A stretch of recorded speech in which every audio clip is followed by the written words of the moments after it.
The season may be over, but the stories are only just beginning. Today we're talking end of season thoughts, World Cup call-ups, PIF sale rumours, Premier League fan team of the year, the latest Newcastle United news, and the big questions, big summer. Let's get into it. A season of highs and lows, and probably too many lows. It's been frustrating, disappointing, and at times really hard to watch. The summer 2025 window felt shocking, especially after selling a want-away Isak at the last minute, and it left us playing catch-up far too late. The squad looked overwhelmed by the workload, with 58 games taking its toll physically and mentally.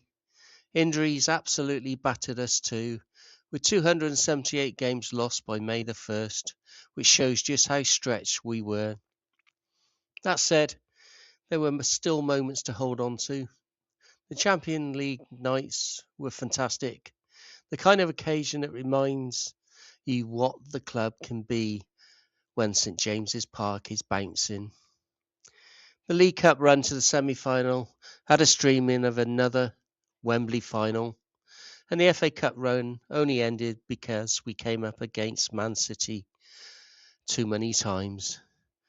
But overall, expectations were probably set too high for a squad that clearly lacked the depth to cope.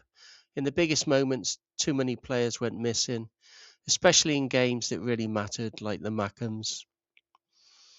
Away from the Premier League, it's been a real struggle. At home, we've lost to mid-table sides and lower table sides because St James's Park is no longer feels like a fortress it once was. I'm not angry for the sake of it. I'm just disappointed because the season promised so much. Gave us a few brilliant highs, but ultimately exposed too many problems, and honestly, I could go on. Yes, the statement is broadly verified with one important caveat. Nothing appears finalised yet. Reuters reported on the 19th of May that the Saudi Arabians PIF is in talks with investors about taking a minority stake in Newcastle United as part of funding plans for stadium infrastructure. Reuters also said options include issuing new shares to a new backer or securitizing commercial revenue, and stressed that no decision had been made.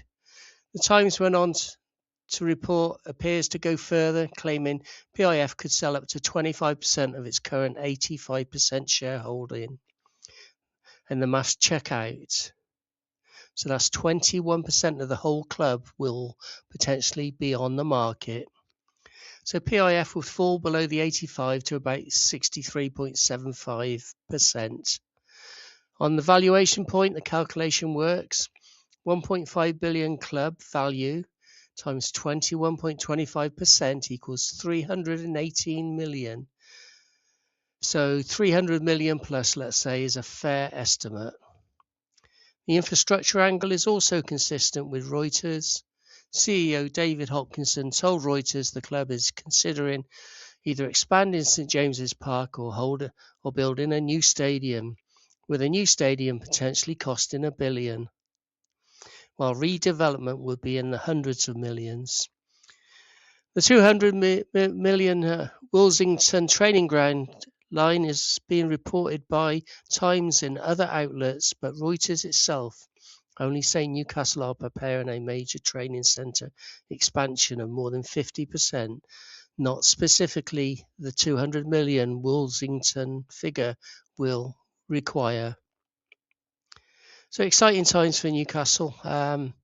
Lots of announcements have come out around the infrastructure at St James's Park and the upgrades to floodlights, the Wi-Fi system, the PA, extra screens in the Gallagate, or new screens for the first time in the Gallagate, so we can see what VAR tells us and upsets us about. Exciting times. So the 2025-26 fan team of the season is in a 4-3-3 formation.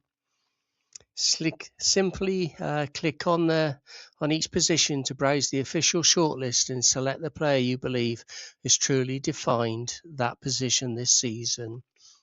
We've got Bruno, Anderson and Lewis Hall up for grabs. Get voting. Once you're happy with your lineup, hit submit. But remember, you've got till the 30th of May to make your mark. So Bruno, Lewis, Elliot Anderson have all been recognised after standout campaigns. Two of the Newcastle lads in the painful one that we had to let go because of PSR. Bruno's captain Newcastle all season. The club says he finished the top scorer with 9 goals plus 8 assists, giving in 17 goal involvements despite missing 15 games through injury. Lewis Hall has also had a major breakthrough. Newcastle confirmed he was nominated after 28 league appearances, a goal against Man City, and a performance that pushed him into England contention until he wasn't selected for the World Cup squad recently.